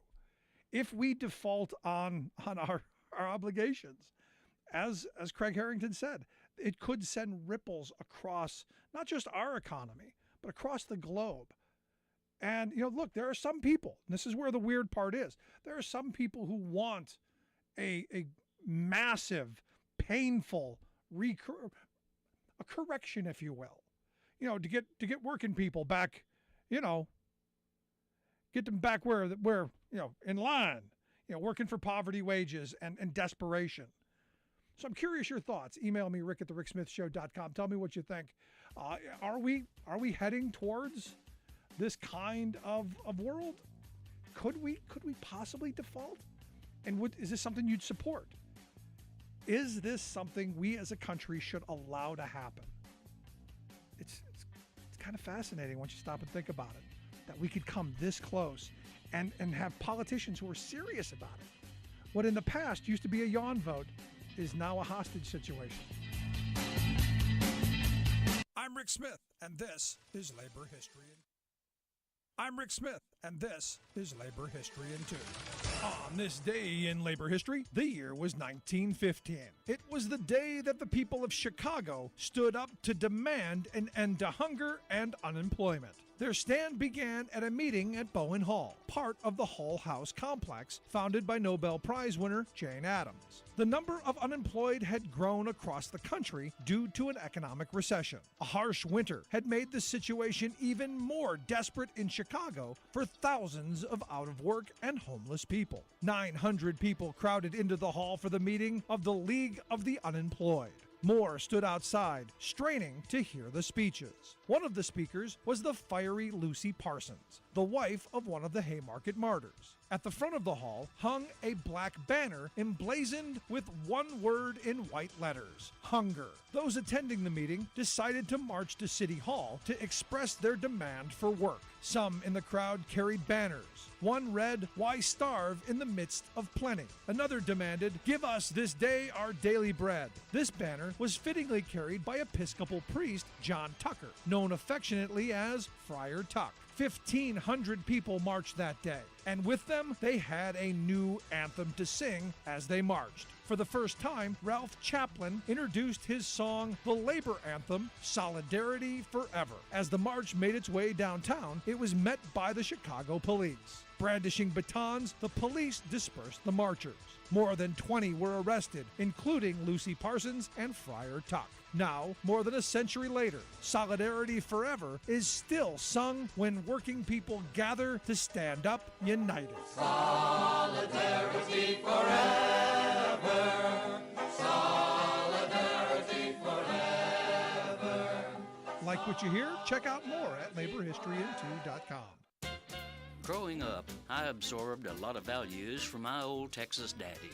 A strong commitment to the common good, a healthy work ethic, and a lively sense of humor. But one thing about him I've rejected: his determination to have a perfect yard of thick, verdant St. Augustine grass. Lord, how he worked at it, laying sod, watering, fertilizing, watering, weeding, watering, spreading pesticides, watering, mowing, more watering. But it was too hot, too dry, too infested with blight, bugs, slugs, and such. He was up against Texas nature, and he just couldn't win. So I've gone in the opposite direction, slowly nurturing a natural yard of native trees, drought-tolerant plants, and a general live-with-nature ethic in my little landscape. I'm hardly alone in this rejection of the uniform green grass imperative. A spontaneous yard rebellion is taking hold across our country as more and more households, neighborhoods, businesses, etc. shift to a nature-friendly approach. A particularly encouraging push for change is coming from school kids, elementary level through college, who are appalled by the poisoning of our globe and organizing locally to do something that both makes a difference and makes a statement. One exemplary channel for their activism is a student movement called Rewild Your Campus. Of course, some people consider wild yards to be scruffy, ugly, unruly. That's their choice, but some also insist that tidy grass lawns must be everyone's choice. So they proclaim themselves to be the yard police, demanding that cities and homeowner associations make green grass uniformity the law. They filed busybody lawsuits and run right-wing social media campaigns targeting people and groups that disobey. This is Jim Hightower saying, these attacks are silly because they are silly, and also because they're attacking the future. To work for yard sanity and choice, go to rewild.org.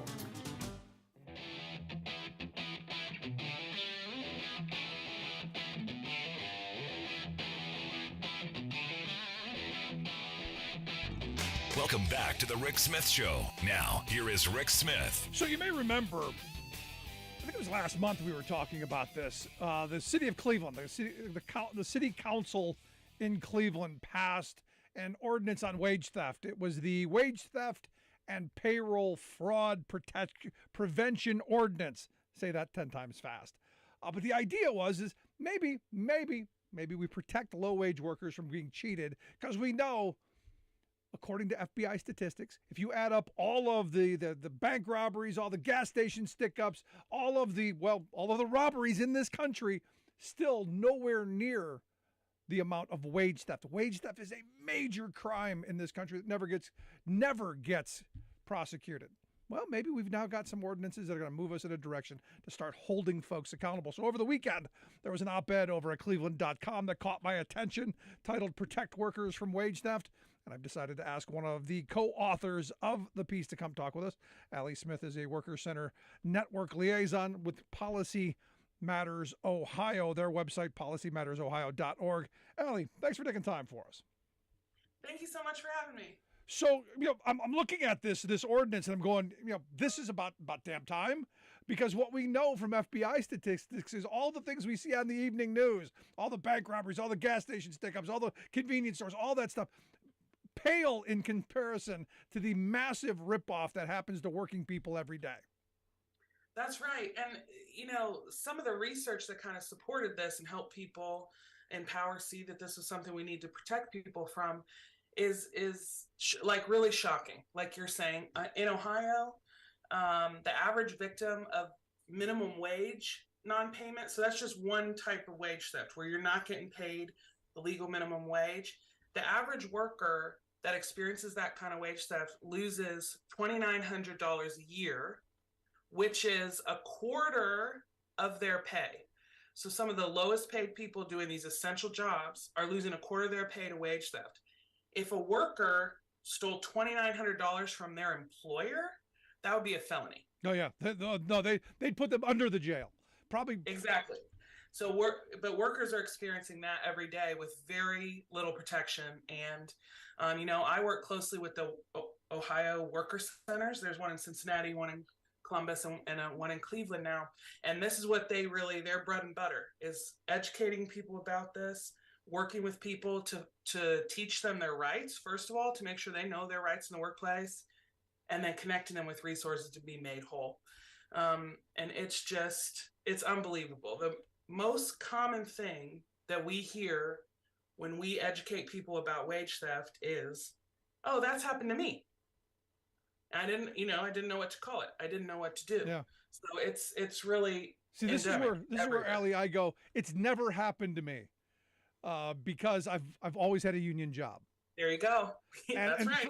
For me, the Minimum Wage Protection Act, the Wage Protection Act should be the Union Enforcement Act. Get people organized so that in the workplace they have the power to stand up and say, "Hey, you cheated me," without fear of reprisal and being fired. Now, in your piece, I found it really interesting because I like using that statistic that you can round up all of the the stick 'em up kind of robberies, and it pales in comparison to wage theft. You did some of this in your piece where you pointed out in Cleveland, if you filled up the Cavs Stadium, the Browns Stadium, the Guardian Stadium, and every high school football stadium in the area, it still wouldn't be the 213,000 people who were cheated out of minimum wage violations in the previous year. I think that shows I like the vision. I like the visual, if you will. Yeah, I think we get caught up. Sometimes these numbers are so big, they're hard to get your arms around. I mean, that's just one kind of wage theft. So that's a huge, anybody who's been to one of those sports teams, you can picture that packed stadium, every single one of those people losing money they earned to feed their families, to pay their rent or their mortgage, to put gas in the tank. And it's just not, it's not fair. It's not, I think Ohioans of all backgrounds can get together on that. It's fair to get paid for the hours you work. Absolutely. And the thing that's interesting for me, and this is why everyone should care about this, is because there's a trickle-down effect. As these workers get cheated out of wages, they then become more heavily dependent on social programs that are underfunded already. And it becomes this kind of what's the reward for work? We hear people say, no one wants to work anymore. Nobody wants to work for poverty wages in desperate conditions and throw on top of that being stolen from every week. That's right. And, you mentioned unions. there's data to back you up. Being a member of a union is one of the best ways to fight against wage theft or protect yourself against wage theft. Yeah, I don't need data, Allie. I don't need the data. I've lived it. Look, I was a poor kid growing up on the in a housing project on the west side of Cleveland. That union card I carry in my wallet has given me the ability to do things I could have never imagined as a poor kid. And this is one of those things where I want people to be able, through their labor, to lift themselves up. I believe in that. The problem is we've been letting these criminals at the top, these people sitting in our boardrooms, rob us blind. Yes, and it's, some of it's really basic. Like in Ohio, we don't have protections that require all workers to get a pay stub so they can even see what's happening to their pay. Like there's some really basic things we can do to protect people. And when we allow employers to criminally underpay people, right, by not paying them time and a half for overtime, not paying them minimum wage, just straight not paying them for a job that they completed. That happens a lot in the construction industry. When we allow that to happen, it hurts good businesses that are above board, trying to do right by their employees, not breaking the law. It makes it harder for them too. And it hurts all workers. So even if this hasn't happened to you, it's still an issue that's important and that affects you in some way. No, it's an excellent point. And I think one we don't talk enough about because there are good employers out there who want to do the right thing. But sadly, you've got these bottom feeders who are pulling everyone down. And this is why we need regulation. This is why we need enforcement. Why an ordinance like this wage theft ordinance is so important. And I hopefully this spreads like wildfire across the country to where, maybe we make this the same kind of crime as stealing 3 peppermint patties from a store and spending a year and waiting for trial like they did, like the guy in Philadelphia. This is one of those things where let's start locking up the real criminals. Yeah, and there are more communities looking to do something like this, and it's going to look different depending on the community and if it's a city or a county or a statewide push. But the ordinance in Cleveland is so good because it's built on this really simple premise. The people in Cleveland pay taxes into the city of Cleveland budget.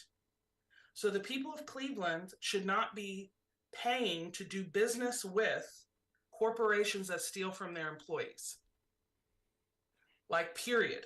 There's not an argument. Yeah. You can't build an argument against this. This is not a partisan thing or well, you have some good points on this side and you have some good points on this side. Like it's yeah. There's no both sides. There's no both sidesism here. No. Either you're doing what you're supposed to do or you're not. That's right. You listen to the Rick Smith Show. We're with Allie Smith. She's the Worker Center Network liaison for the folks over at Policy Matters Ohio. PolicyMattersOhio.org, their website, if you want to check out the work that they do. Also, the piece over at Cleveland.com, Protect Ohio Workers from Wage Theft. We'll get links out on social media, how you can take a look at that. Because, this is, again, one of these things we're told. I go back to being a kid, hearing Ronald Reagan saying, the best anti-poverty program is a job. And I agree with him. I have amended that to say the best anti-poverty program is a union job because you're not going to get cheated out of wages and you're going to get a fair share of the wealth that your labor creates. But I like the idea. But if we continue to allow people to get away with these crimes, that pathway up isn't there. And I like the fact that the Biden administration has done something on the federal level to do some of this as well. So it seems like there should be an all hands on deck pathway to protecting working people if we can't get them in unions right away. Yeah. So we definitely, the worker centers are really focused on folks who are not, for whatever reason, covered by a union agreement yet, hopefully. But, we see cases all the time of just egregious behavior. It's not a disagreement or a he said, she said. It's like, I did a drywall job for you. I quoted you $6,000. You paid me $3,000 up front. I completed the job. I did good work with my skills. And then you ghosted me. Yeah. I don't have the money for an attorney to go after that $3,000. I'm going to spend more than I can get. Like, what do I do? I'm just stuck. How do I pay people? Or, people whose bosses, they're making the tipped minimum wage and their bosses are taking some of their tip money. people who are asked to show up to work and get ready for an hour, do an hour of work to get ready for their shift before they clock in. Like, we can't, I think all of us can agree that that's some bullshit. And we can't allow that kind of treatment of people who are our neighbors and friends and colleagues.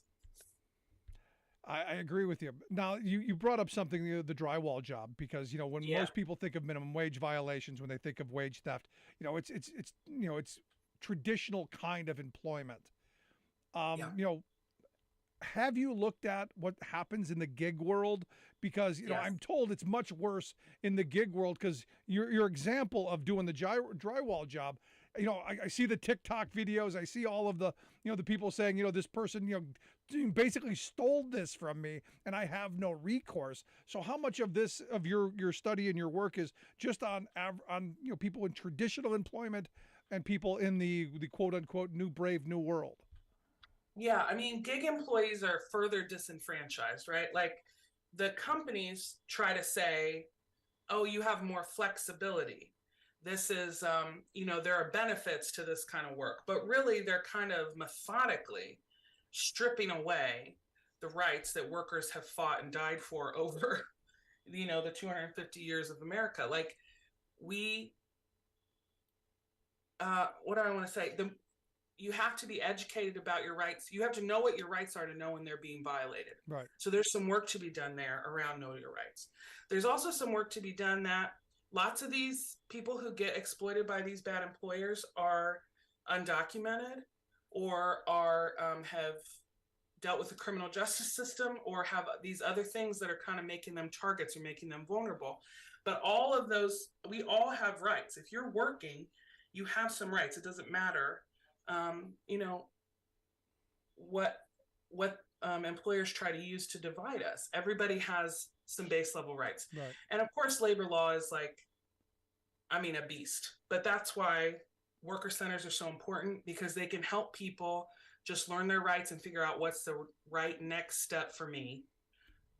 What does that look like? And kind of walk them through the process. So that's what gets me up in the morning, is these cases where we have somebody come in who can't make rent because they got some of their wages stolen, and we're able to connect them with the right resource for that employer to pay up.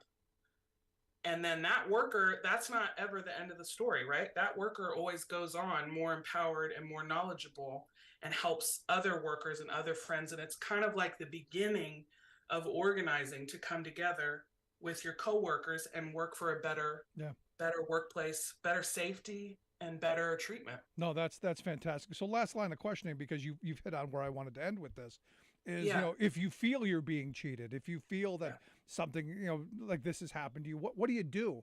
Because, you're dealing with, you need the job, you need the money, and as you've said, the people that are being cheated most often are the most vulnerable. So they're usually the ones who are used to getting kicked around. What's the advice for somebody? What's the way forward for them? Here's a few easy things. First of all is keep some records. This is not something that is glamorous, and sometimes it's a pain in the butt. But what we've seen in these wage theft cases that go to, either a private attorney or a state or federal agency, is that a little bit of record keeping goes a long way. So if you have, you need to know the name of your employer. You need to know how much you were supposed to be paid, the hours you work. So any of that kind of record keeping you can do. That's not to say you need to show your last year's worth of pay stubs, or time, clock in and clock out, but something. So get in the habit of doing that, especially if you're in a job that doesn't have a traditional timekeeping, like, it's not a 9 to 5.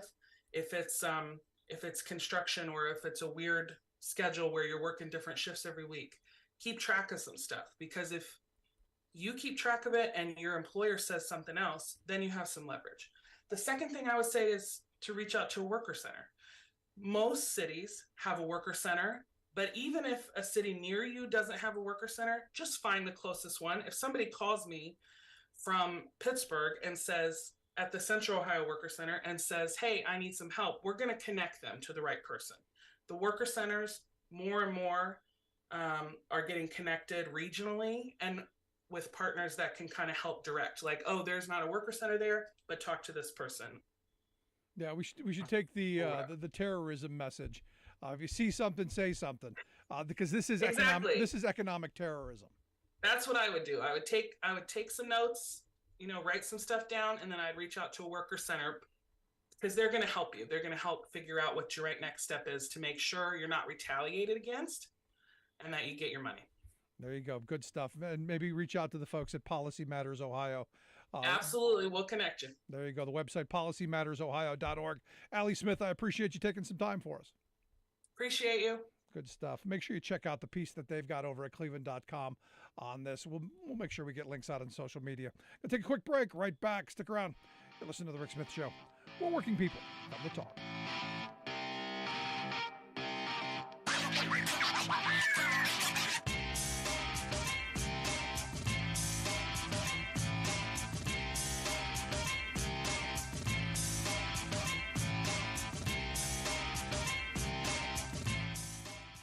I'm Rick Smith, and this is Labor History in 2.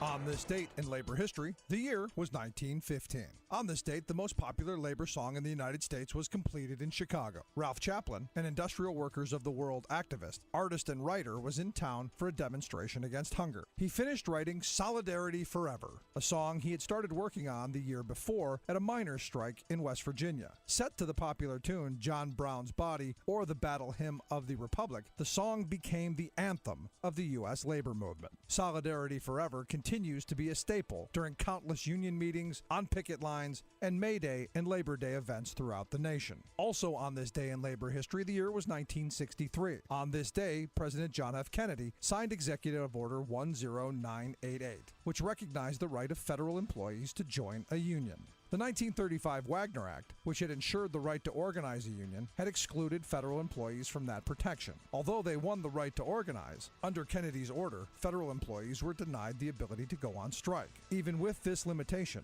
this executive order is considered very important in U.S. labor history. Not only did it allow federal employees to unionize, it also helped light a spark for public sector unionism at the state level. Today, approximately half of all union workers are in the public sector. When the union's inspiration through the workers' blood shall run, there can be no greater power anywhere beneath the sun. Yet what force on earth is weaker than the feeble strength of one? But the union makes us strong. Solidarity forever. Solidarity forever. Labor History in 2 brought to you by the Illinois Labor History Society and The Rick Smith Show. For more information, go to laborhistoryin2.com, like us on Facebook, and follow us on the Twitters at Labor History in 2.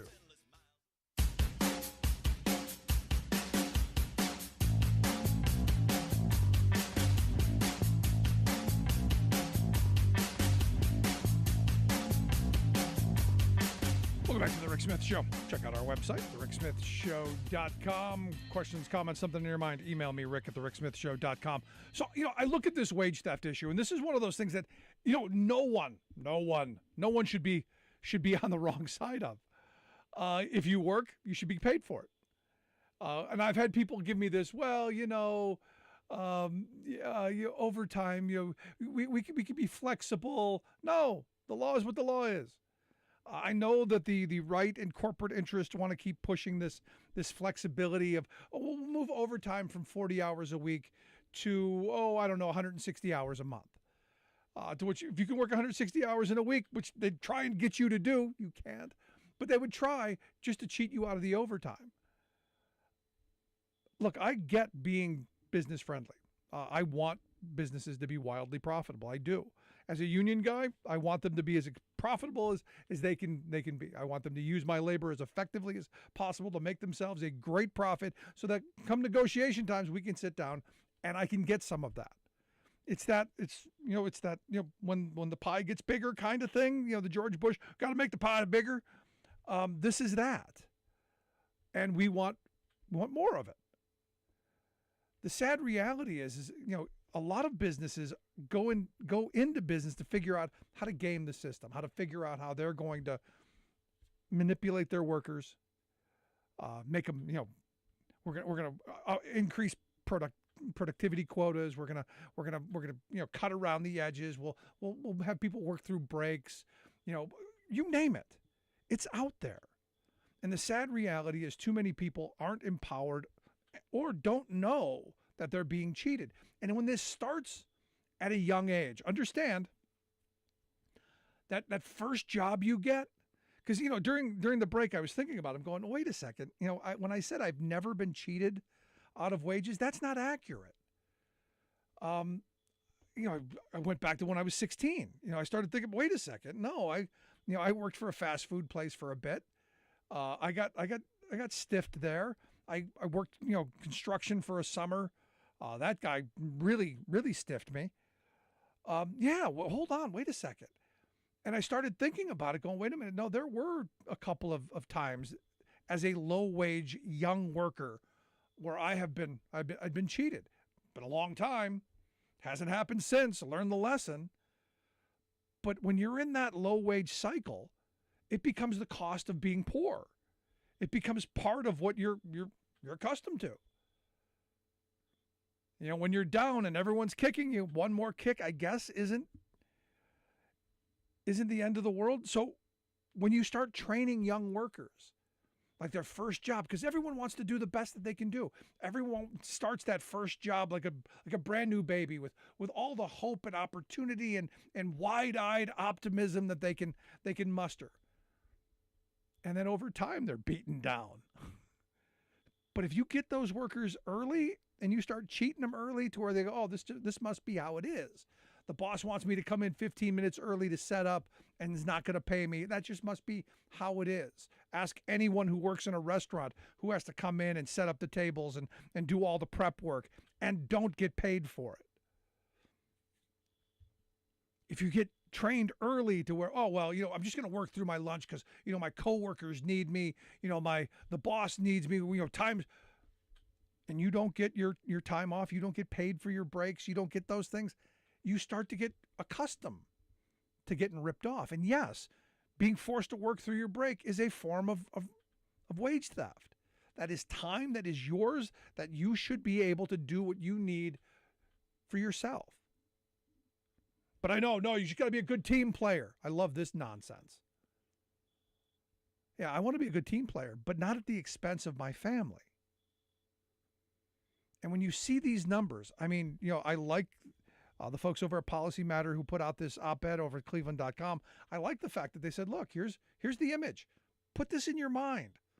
All of these sports arenas, the football field that the Browns play on, the baseball field that the Guardians play on, the basketball court the Cavs play at, all of the high school football stadiums around the area, all of that. Fill all those people to capacity.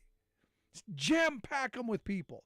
Those are the number of people who get ripped off every year. Just on minimum wage violations. That's not all of the overtime, the workers' comp, the unemployment. That's not any of that, the tax situation. It's none of that. And those are only people who are on the books. Those aren't the gig folks who are getting ripped off all the time, being told, hey, you're your own boss. I mean, we just had a president who, in 2015, 2016, in the run-up to him being elected, I was talking to people every week about, I did work for Donald Trump. We did work on this tower or this place, and he cheated me. They sent me lawyers, and they bombarded us with lawsuits, and we ended up, settling out of court for pennies on the dollar. And you got it in our head, whoa, he's a smart businessman. He screwed over the little guy. That's why, to me, it's amazing to me that the working class of this country looks to him as someone who has their interests in mind. It's just mind-blowing to me when this is a guy who is engaged in massive wage theft. So what's it going to take? What's it going to take for us to finally say enough already? Like I said, over my working career, other than those times as a teenager, I have not been cheated out of wages. And that's because of my union. That's because I've always had a voice on the job. I've always had the ability to say, hey, wait a second. You missed a spot here. And that has happened. You missed this trip. You missed this work. You missed this hour. Time to pay. And they do.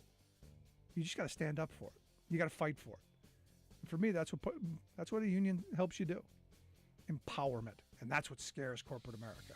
Want to hear your thoughts? Email me, rick@thericksmithshow.com. If you miss any portion of the program, grab the podcast. Wherever you get yours, you'll find ours. Thanks for being here. We'll see you back here next time.